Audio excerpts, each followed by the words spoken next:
मित्रांनो, तुमचं पुन्हा एकदा GB स्टोरी टेलर या यूट्यूब चॅनलवर स्वागत आहे. आजच्या आपल्या गोष्टीचं नाव आहे एका रात्रीचा प्रवास. लेखक प्रसाद गोठणकर. पण गोष्ट सुरू करण्याआधी जर कोणी या चॅनलवर पहिल्यांदाच आलेले असाल तर त्यांनी या चॅनलला सबस्क्राईब करायला विसरू नका. चला तर मग अजिबात वेळ न घालवता गोष्टीला सुरुवात करूया.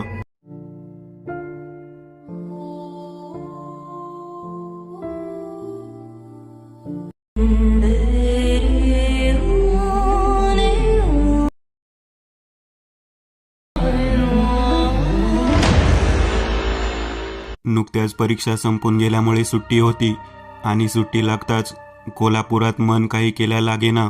गावच्या ओढीने आसुसलेले मन आता अधिकच बेचैन होऊन जाऊ लागले होते. घड्याळात पाहिले, संध्याकाळचे 7 वाजले होते. आता निघालो तरी 3 ते 3.5 मिनिटात मी घरी पोहोचण्याचं पक्के होते. मनाची तयारी केली आणि रस्ता नेहमीचाच असल्याने तसं घाबरण्याचा प्रश्न नव्हता. आणि मार्च महिना असल्यामुळे वर्दळ तर असणारच होती. मनात आलेल्या विचाराने झटकन तयारीला लागलो. आता निघायचेच ठरवून कपाटात टाकलेली बॅग काढली, कपडे जमा केले आणि बॅगेत कपडे भरू लागलो. कपडे घेऊन रूम नीट आवरून निघावं लागणार होतं, कारण आता निदान 1 महिना तरी कोल्हापूरशी संबंध येणार नव्हता.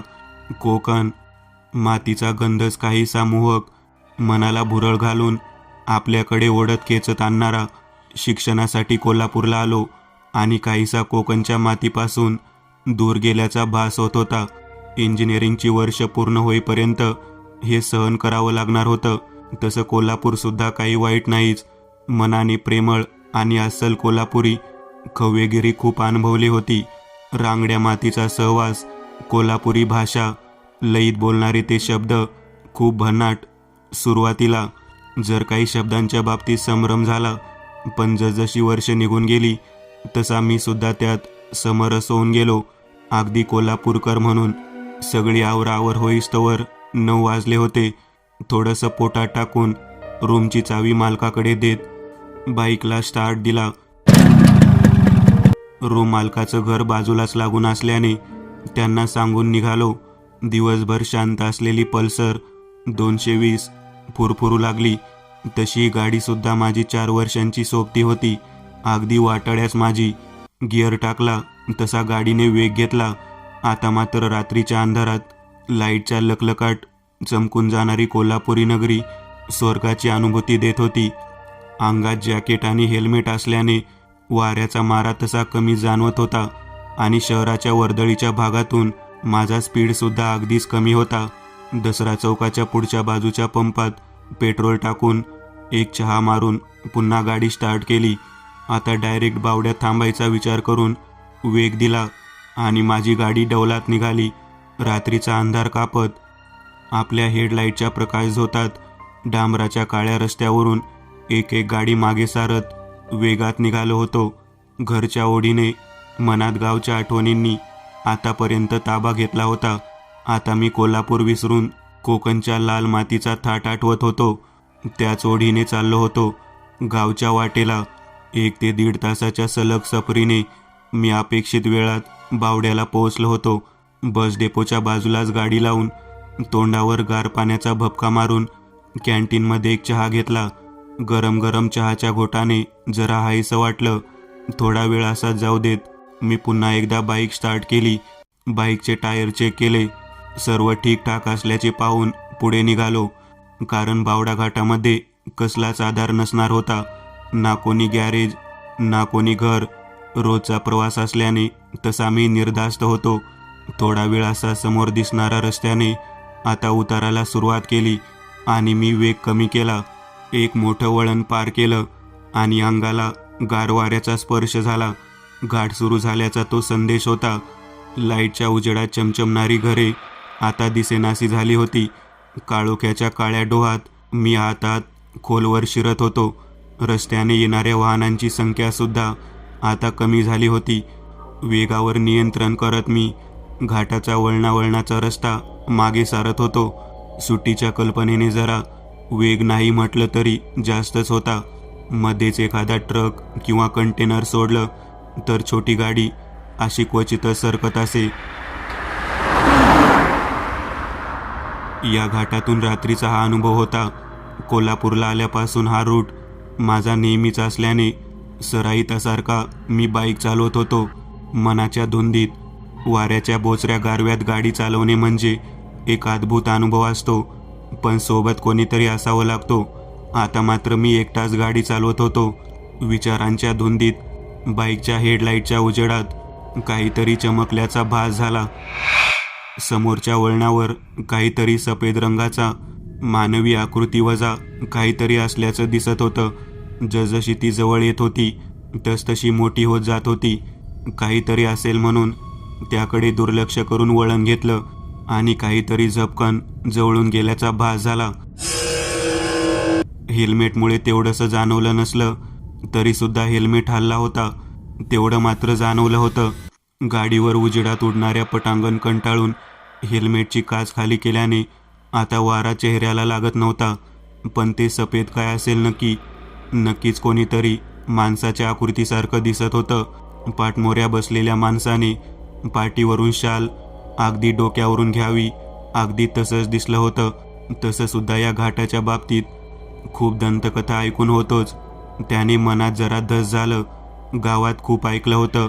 अपघातात मृत झालेल्या अतृप्त आत्म्यांनी या घाटात अनेक लोकांना घाबरवलं असल्याच्या कथा आजवर ऐकत आलोच होतो. पण अशा गोष्टींवर विश्वास ठेवणं अशक्यच होतं. मुळात जे शाश्वत नाही त्यावर विश्वास तरी कसा ठेवणार? आणि ज्याला प्रत्यक्ष असे प्रकार घडलेत असा साक्षीदार सुद्धा कोणीच नाही भेटला कधी. आपल्याच धुंदीत जवळजवळ अर्धा घाट मी उतरलो होतो आणि तेवढ्यात बाईकच्या समोर फोकसमध्ये एक म्हातारी अर्धवट वयाची वाटणारी बाई अचानक समोर दिसली आणि काळजात धस झालं. काहीच फरक नाही. मागच्या वळणात जशी आकृती दिसली अगदी तसाच रंगाचा कापड परिधान केलेली पण हातात काठी असलेली अशी मध्यम वयाची बाई अशी कशी दिसेल?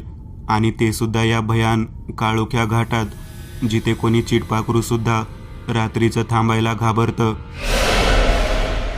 अशा निर्जन स्थळी झालेल्या त्या बाईच्या एंट्रीने हॉरर सिनेमातल्या भूताच्या एंट्रीचा भास झाला आणि मी बाईकचा स्पीड वाढवला. हेल्मेटची काच वर केली. तेवढ्या समोरून कंटेनरच्या उजेडाने थोडं बरं वाटलं आणि मी पुन्हा कमी केला. अगदी तो कंटेनर जवळ येईपर्यंत मी त्या बाईला क्रॉस केलं नाही. जसा कंटेनर त्या बाईजवळ आला तशी त्या बाईने त्या कंटेनरला हात केला. जोरजोरात ती आपला हात हलवून थांबवण्याचा आर्जव करू लागली. हालचालीवरून ती खरंच संकटात आहे, रडते असं कोणीही ओळखेल. कंटेनरवाला भला माणूस वाटला. त्याने या घाटातसुद्धा त्या बाईला गाडी थांबवली होती किंवा त्याचा या रूटला पहिली भेट असेल. कारण जेवढं मी ओळखतो तेवढं अशा रात्री कोणीही नेहमीचा ड्रायव्हर येथे गाडी थांबवणे शक्य नव्हते. कंटेनरमध्ये बसलेल्या त्या बाईचा चेहरा मात्र दिसला नाही पण तिच्यावर चढण्यात एक विचित्रपणा मात्र जाणवला. कंटेनरने स्टार्ट मारला आणि मी सुद्धा माझ्या गाडीला स्टार्ट करून तिथून निघालो.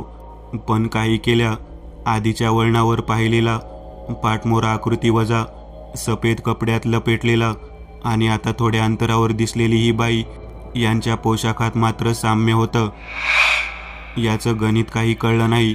आणि त्यानंतर कंटेनरमध्ये कोणीही स्त्री चढताना सावकाश आपली गाडी सांभाळून चढेल, पण या बाईने मात्र एक पाय देऊन एका हाताला झोका देत आत गेली होती. म्हणजे नक्कीच काहीतरी काळबेरं होतं याची पक्की खात्री झाली. अशा घाटात लुटारू टोळ्या कार्यरत असल्याची उदाहरणे सुद्धा ताजी होती. कदाचित त्यातली त्या लुटारूंची ती चाल असू शकते किंवा ती बाईच एक सराईत लुटारू असू शकत होती. मनात भलतेच विचार येत होते. त्यांना बगल देत मी हेल्मेटची काच पुन्हा बंद करत पुढे गाडी चालवू लागलो. पण काही केल्या त्या बाईचा तो कंटेनरमध्ये चढतानाचा पावित्रा मात्र तसाच समोर दिसत होता. आणि त्यात भर म्हणून तो साडीचा कलर. जवळून पाहिल्याने ती साडी होती याची खात्री झालीच होती. भीतीची एक हलकीशी लाट आली आणि त्यात भर म्हणून अंगाला आता थंड वारा बोचत होता. नेमकं आज घड्याळ हातात बांधायचं राहून गेल्याने नक्की वाजले किती कळायला मार्ग नव्हता आणि गाडी थांबवून ते बघणे सुद्धा शक्य नव्हते. अशा घाटात गाडी कशी थांबवायची? मनात शंका कुशंका येत होत्या. मनात देवाच्या नावाचा जप करत मी तसाच पुढे जात राहिलो. हवेचा गारवा आता जाणवू लागला होता. जॅकेटमधून सुद्धा शरीराला थंड बोचरी हवा भिडू पाहत होती, पण तिला पूर्ण यश येत नव्हतं. तरीसुद्धा आपला हट्ट ती सोडायला तयार नव्हती. निघतानाच हेल्मेटच्या आत डोक्याला रुमाल बांधला म्हणून चांगलं झालं, नाहीतर या वाऱ्याचा त्रास नक्कीच झाला असता. आता जवळजवळ घाटाचा अर्धा अधिक भाग मी उतरलो होतो. गाडीच्या समोरून एक आकृती डाव्या बाजूने उजव्या बाजूला गेल्याचं जाणवलं. दिसलं काहीच नाही, पण एक आवाज मात्र आला. भास असेल कदाचित म्हणून विषय झटकून टाकला, पण 2च मिनिटात पुन्हा तोच प्रकार. रोजच्या प्रवासात तर असला प्रकार कधी जाणवला नव्हता. मग आजच काय हे? त्या भासाने गाडी थोडी डगमगली. भानावर येत तिला कंट्रोलमध्ये आणली. तोच उजव्या बाजूच्या झाडीतून काहीतरी खाली सरसरत आल्याचं दिसलं. हेडलाईटच्या झोतात काळ्या रंगाचा तो प्राणी गाडीच्या अगदी समोर येऊन थांबला.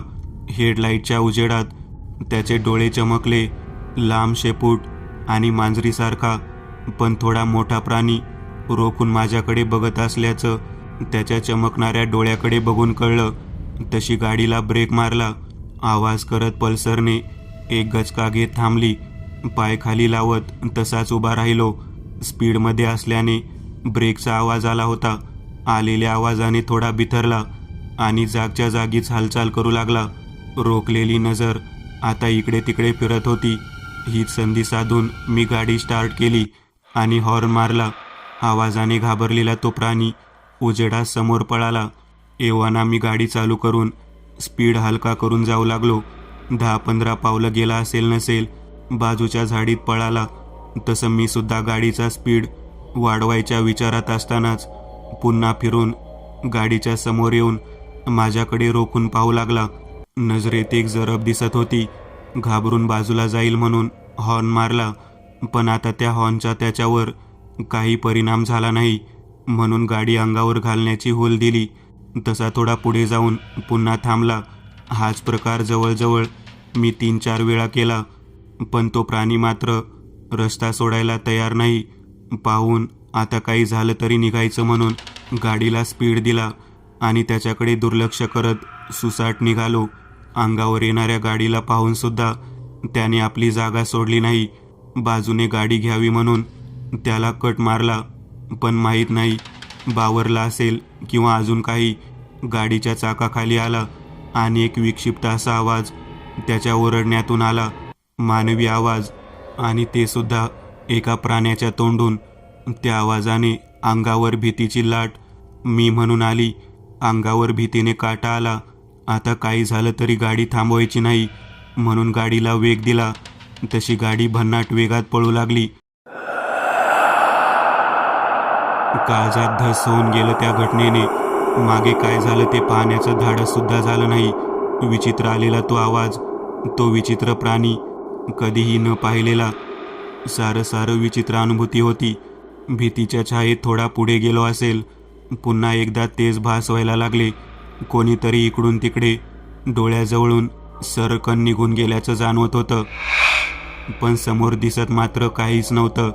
खूप वेळ झाला. कोणी गाडीसुद्धा आता सरकली नव्हती.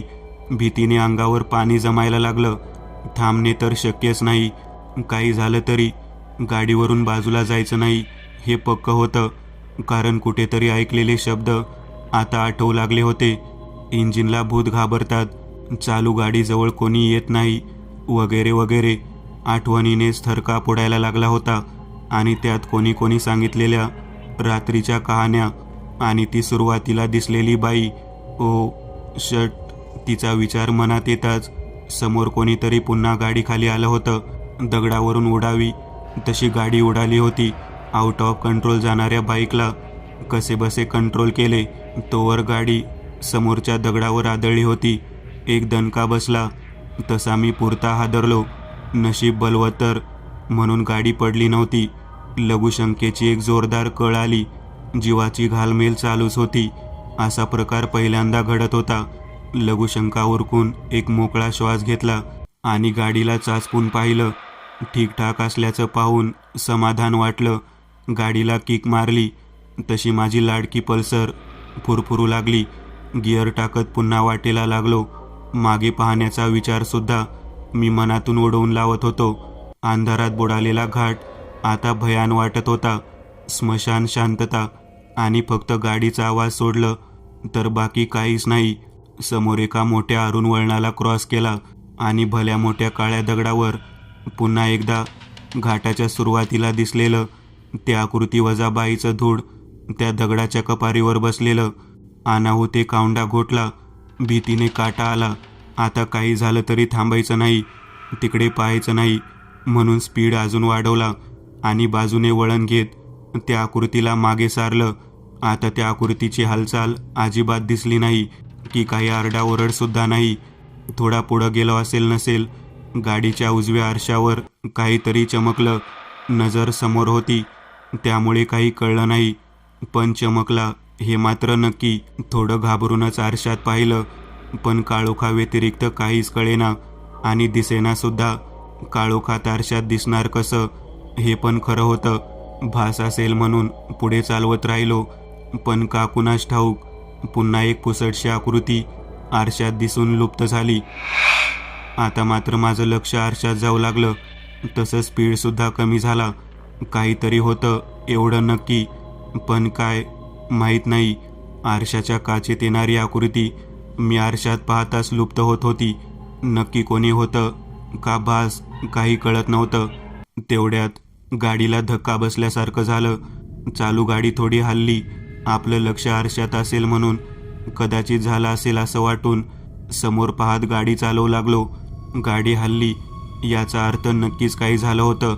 आरशात दिसणारी आकृती आता स्पष्ट दिसत होती.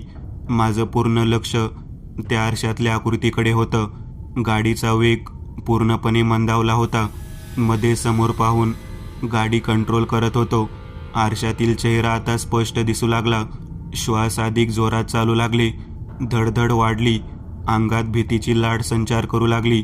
मागच्या वळणात दगडावर दिसलेल्या रंगाची सफेद कपड्यातील आकृती चक्क आरशात कशी डोकं बधीर होण्याच्या मार्गावर होतं. भीत भीत आरशात पाहिलं. पुरुषी चेहऱ्याची ती आकृती माझ्या गाडीवर माझ्या मागे बसल्याचं स्पष्ट दिसलं आणि माझा कंट्रोल सुटला. एक जोराची किंकाळी बसली, पण दिलेली किंकाळी हेल्मेटच्या आत विरून गेली. अंगभर घामाच्या धारा सुटू लागल्या. कसंबसं गाडी सावरत मी गाडीला स्पीड दिला. बेफाम पळणारी गाडी आणि त्या आकृतीच्या कचाट्यात मी सापडलो होतो. बाळा बाळा, खांद्यावर हात ठेवत मागून कोणीतरी आवाज दिला. अंगाची गाळण झाली. ओठ थरथरू लागले. बाळा, स्पीड कमी कर. असा वाऱ्याशी स्पर्धा चांगली नव्हे. उजव्या खांद्यावर थोपटत आलेल्या त्या आवाजाने मी पुरता गळपटून गेलो. काही कळायच्या आत स्पीड कमी झाला. स्पीड देण्याची ताकदसुद्धा हातात उरली नाही. माझ्या मागच्या सीटवर बसून कोणीतरी असं बोलतंय ही कल्पनाच किती धक्कादायक. त्यात मी तर प्रत्यक्ष अनुभवत होतो. आजपर्यंत ऐकलेल्या कथेतल्या पात्राची एंट्री झाली होती. सर्वसामान्य पुरुषी चेहरा असलेल्या त्या पिशाच्याला पाहून काळीज चिरून गेलं. आता मात्र त्याचे दोन्ही हात माझ्या खांद्यावर होते. आस्ताव्यस्त उडणारे केस आणि भयावह चेहरा आरशात पाहून धडकी भरत होती. पाय हात निष्क्रिय झाल्यासारखं वाटलं आणि लटपटत गाडी कलंडली. त्याही स्थितीत गाडी सावरत जमिनीवर पडलो. पडल्यावर गाडी सोडून मागे पाहिलं तर मागे कोणीच नव्हतं. हा काय प्रकार आहे? एक सनसनी शिवी हासडली आणि गाडी उचलून स्टँडला लावली. आतापर्यंत मागे आरशात दिसणारा तो पुरुषी चेहरा आणि खांद्यावर हात ठेवून आतापर्यंत मागे असणारी ती आकृती अचानक गायब झालेली. अंगात भीतीने काहूर माजलं. अंगभर थंड भीतीची लाट गेली. जॅकेटमध्ये सुद्धा थंडी वाजायला लागली आणि त्या थंडीतसुद्धा अंगात घामाच्या धारा वाहत होत्या. सगळं अजब, कल्पनेपलीकडील. बॅगमधील बॉटल काढून पाणी प्यायलो आणि गाडीला स्टार्ट मारणार तोच विक्षिप्त हसण्याचा आवाज आला. इकडे तिकडे पाहिलं पण काहीच नजरेस पडेना. मागच्या बाजूने एक व्यक्ती हसत हसत समोर आली. आकाशाकडे बघून हसणारी ती व्यक्ती आता अधिक भयावह दिसत होती. रुद्र चेहरा आणि लालबुंद डोळे, काळोखात सुद्धा स्पष्ट दिसत होते. गाडी स्टँडला लावताना बंद न करता तशी चालू हेडलाईट ठेवून मी त्यावर बसलो होतो. काही झालं तरी चालू इंजिन सोडायचं नाही हे मनात पक्क केलं होतं. माझ्या एरियामध्ये आहे तू, आता तू माझा आहेस, कोणी नाही नेऊ शकत तुला इथून. अकराळ विक्राळ ते दाताचे सुळे आणि पसरलेले हात अजूनच भयानक होतं ते. त्याचं ते हसणं इतकं भेसूर होतं की ऐकून सुद्धा किळस येत होता. आता तो गाडीच्या उजेडाच्या बाजूलाच माझ्या समोर उभा होता. गरगर डोळे फिरवत, हातांची आणि मानेची विचित्र हालचाल करत बोलत हसत होता. आणि माझी स्थिती तर आसून नसल्यासारखी होती. अंगात त्राण अजिबात नव्हताच मुळी. भीतीने गाळण झालेलं शरीर, जागोजागी कंप, भयभीत, अंगात धडकी भरवणारं ते रूप पहिल्यांदा पाहत होतो. बाळा, त्याचं ते विचित्र हावभाव करून असं बोलून माझ्याकडे रोखून बघू लागला. नजरेत जरब होती, पण काही केल्या तो जवळ मात्र येत नव्हता. कारण मात्र कळत नव्हतं. वरतीच भेटलेला तू, तेव्हाच हवा होतास मला, पण नाही भेटलास. रागाचा कटाक्ष टाकत ओठ चावत तो बोलला आणि हातावर हात चोळत तसाच बोलत राहिला. मी एक अक्षर सुद्धा बोलायचं नाही ठरवून टाकलं. काही झालं तरी याच्या जाळ्यात अडकायचं नाही. म्हणजे घाटाच्या सुरुवातीला दिसलेली ती बाई म्हणजे हीच व्यक्ती, नंतर ते विचित्र प्राणी. होय, बरोबर ओळखलंस. त्याच्या त्या आवाजाने मी पुरता ढेपाळला. साला याला कसं कळलं? मी करत असलेला विचार. आता इथे थांबून फायदा नव्हता. मी गाडीवर सरळ बसलो. स्टँड काढणार तोच पिशाच्या समोर आडवा आला. माझ्या एरियामधून तो असा जाऊ शकत नाही. इथे माझ्या मर्जीशिवाय पान पण हालू शकत नाही. माझे पाय पाहिलेस का? त्याच्या त्या अनपेक्षित प्रश्नाने मी पुरता भांबावलो. नजर पायाकडे गेली आणि त्याचे ते उलटे फिरलेले पाय पाहिले आणि ओरडायचं भानसुद्धा न राहता मी तसाच आवाजून ते पाहत होतो. कल्पनेपलीकडील ते दृश्य, मानवी धड आणि उलटे फिरलेले ते पाय पाहून डोकं फिरायला लागलं. समोर अंधार दाटून यायला लागला. चक्कर येणार असं वाटताच सावरलं. डोकं गच्च दाबून डोळे बंद केले. थोडं बरं वाटताच डोळे उघडले. आता सावरणं गरजेचं होतं. समोर काय वाढून ठेवलं माहीत नाही. गाडीचा स्टँड काढला आणि गाडी स्टार्ट करणार. तोच आतापर्यंत शांत असलेला ते पिशाच झपाटल्यासारखा माझ्यावर झेप घेऊन मला गाडीवरून उलट पलीकडे पाडला.